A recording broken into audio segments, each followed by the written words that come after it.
কখন নিমাই আসবে, তাই অন্ধকার হয়ে এলো বলে এমন সময় শশী দেবী নিমাই নিমাই বলে ডাকতে ধুলার মধ্যে পড়ে গেছে।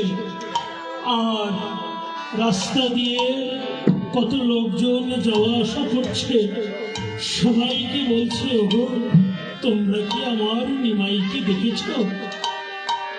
কেউ বলতে পারছে না কোথায় নিমাই, কখন আসবে। তাই নিমাই নিমাই বলে যখন কাঁদছে, নিমাই এমন সময় এসে মায়ের চরণে প্রণাম করে বলছে, মাগো এই তো আমি এসেছি। নিমাইকে জড়িয়ে ধরে বলছি, ওরে বাছা, তোর এতক্ষণে আসবার সময় হলো? বলিস এক, করিস আর এক, বলে গেলি সকাল সকাল ফিরে আসবো। যখন জড়িয়ে ধরে সন্তানকে আদর করছে, তখন রাস্তায় দাঁড়িয়ে দুটি বালক বলছে, মাতৃহারা দুটি বালক, এক ভাই অপর ভাইয়ের নিকটে বলছে, ও ভাই দেখ, আজ যদি আমাদের মাতা বেঁচে থাকতো, মনে হয় এমন করে আমাদের বুকে জড়িয়ে আদর করতো, সোহাগ করতো, ভালোবাসত। আমাদের মা তো নেই। এদিকে মা শচী দেবী নিমাইকে জড়িয়ে ধরে বলছে, প্রাণের নিমাই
পড়ছে না, তাই একটি প্রদীপ জ্বালিয়ে গৌরকে আরতি করে তার বদনখানা দেখছে।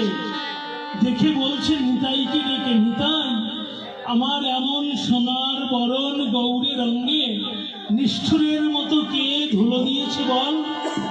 নিতাই বলছে, মাগো তোমার নিমাইকে কেউ ধুলো দেয়নি। বলে তাহলে ধুলো কেমন করে এলো? বলে ধুলো আপনি আপনি মিলেছে, কেউ ধুলো দেয় না। নিতাই বলছে মাগো নিমাই কখন কোন ভাবে বিভোর হয়ে ধুলার মাঝে পড়ে যায় আমরা কেউ বুঝতেও পারি না। সচিমাতা বলছে নিতাই তাহলে তোরা কেউ ধরতে পারিস নাই? নিতাই বলছে মাগো সেথায় কারবা ধরা কে বা ধরে?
শোকে শোকে খায় মাতুরি না কাঁদে ভাই না শোকে শোকে খায় মাতুরি না কাঁদে ভাই তারে সেই রঙ্গ মনে তারে সেই রঙ্গ আপনি তো রঙ্গ হরি মুখে বলে হরি হরি আমরে তো রঙ্গ হরি মুখে বলে হরি হরি ভোলায় ভূষণে কলঙ্ক আমরে তো রঙ্গ হরি মুখে বলে হরি হরি ভোলায় ভূষণে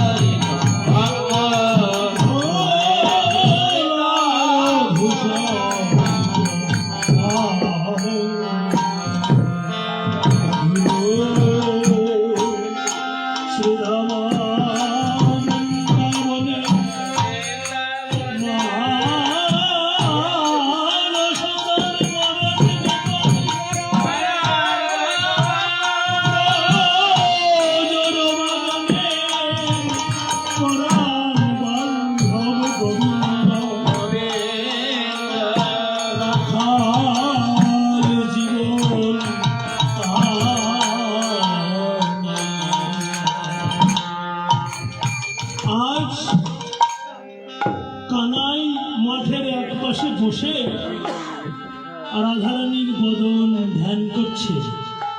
ওরে নিরজনে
আর তো খেলা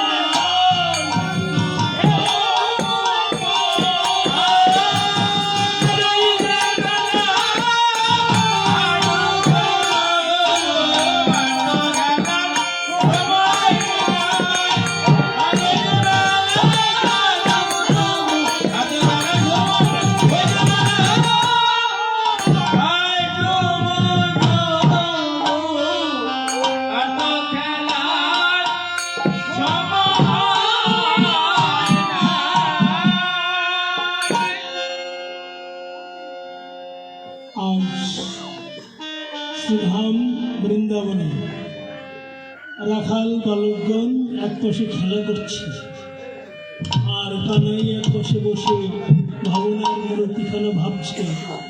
শ্রীরাম সখা হঠাৎ দেখে গগনে আর বেলা নাই, কখন কার বেলা কখন ডুবে যাবে কে জানে।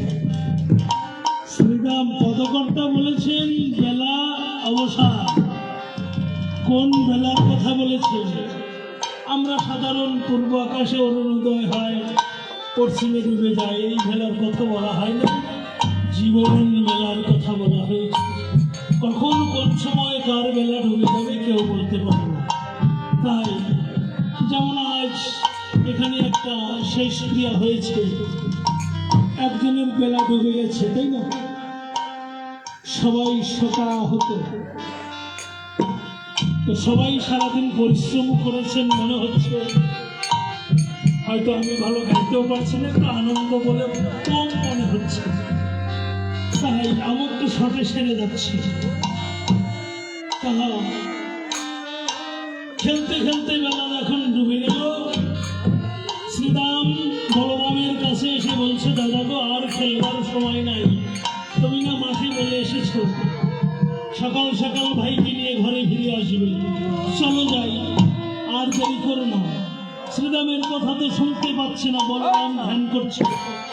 তাহা যখন শ্রবণের নিকটে গিয়ে বলেছেন, তখন হোশ ফিরেছে বলরামের। তখন বলছি, ও সত্যি তো বেলা ডুবে গেল, আর তো খেলার সময় নেই, শীঘ্র করে যা ভাইকে ডেকে নিয়ে আয়। ভাই কোথায় আছে, ধেনু বৎসগণ কোথায় ঘুরে বেড়াচ্ছে। যাই হোক, শ্রীরামকে যখন বললো, শ্রীরাম গিয়ে কানাইকে ডেকে আনলো, ডেকে এনে বলছে, দাদা সারাদিন মায়ের বদনখানা দেখি নাই, চলো যাই ঘরে ফিরে, আর খেলা ভালো লাগছে না। তাই বলরাম বলছে, শ্রীরাম রে ঘরে তো ফিরে যাবো, সেই দেখ ধেনু বৎসগণ এদিকে ওদিকে ঘুরে বেড়াচ্ছে, ওরে পাল যাবো।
দল জড়ো করছিলাম, মানে ধেনুবৎসগণকে একত্র করো।